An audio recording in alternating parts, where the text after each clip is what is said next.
Peggy 18.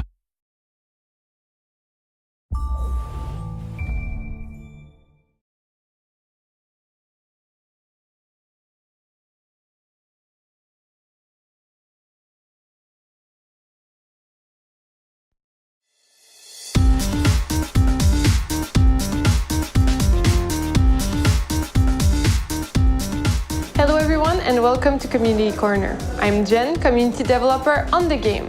Last July, we invited a couple of our most involved players to Montreal, and one of them, GeoFerb, asked, how does sound propagation work?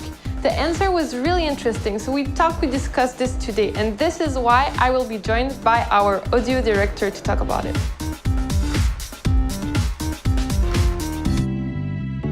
Alright, well, hi LP, thanks for joining me today.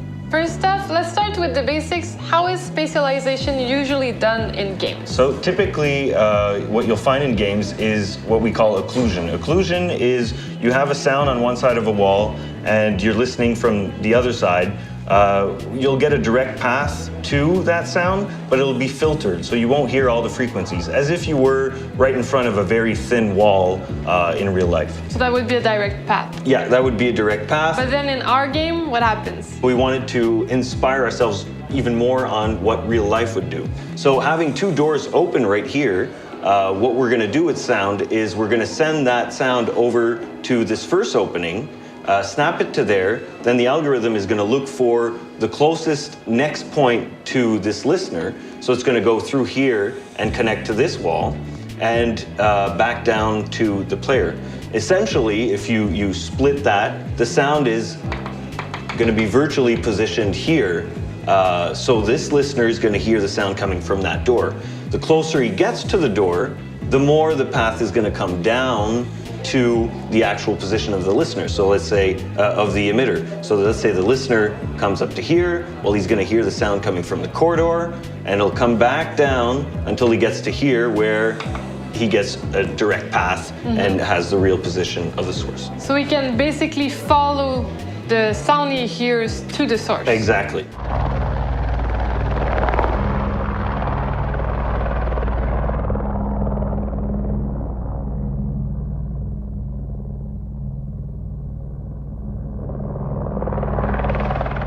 And what happens if, let's say, this guy over there, the sound emitter, gets close to the wall and starts banging on it, putting, let's say, a breach charge? So as if it would be in real life, if I bang on this wall and you're right beside it, you're going to hear the banging on the wall. So when somebody places a breach charge, breaching charge is ready. We have a contact sound that plays on the other side of the wall, which is basically a muffled version of that sound, just like occlusion would. Okay, so you need the direct contact sound to make sound come up from the other side. Exactly. So this is what happens when rooms are next to each other, but what happens if they're on top of each other? So something very particular about verticality is that, you know, when you're in a house and you hear somebody walking over you, it's actually the contact sound I was talking to you about. But instead of hitting on a wall, you're hitting on the floor. So in this case, in a certain vicinity from, you know, hearing, you're going to hear these muffled footsteps. As soon as they get out of that type of sphere, you're going to hear the normal propagation. So you're going to hear the direct sound coming from those stairs. So you're going to know that if you follow that path, you're going to get to him. But that added extra information of, oh, he's right over me, well, that can help a lot with, you know, breaching traps and also line of sight floors. So you could decide to shoot him through the floor as well. Yeah. And then what happens once we introduce destruction? As we use destruction as line of sights, you can use destruction as line of sounds if you want. So let's say you want to make sure you hear somebody coming from that direction, take a shotgun, blow a hole in the wall, and that sound is going to come from that hole if it's the shortest way to hear the sound.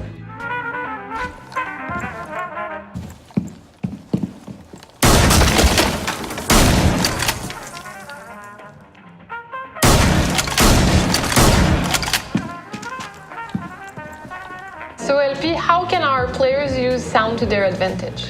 So the first tip I'd give is get yourself a good pair of headphones and listen to the game loud. The game was mixed to be closer to reality, and you get a lot more dynamics and you can understand better perception of sound if you're listening to it louder.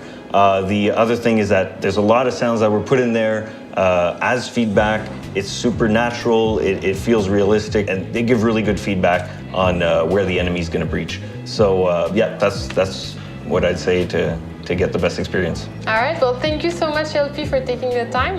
And thank you for joining us. We hope you enjoyed this conversation. If you want to join the discussion or ask a question, head over to our forums or to our subreddit. See you next time on Community Corner.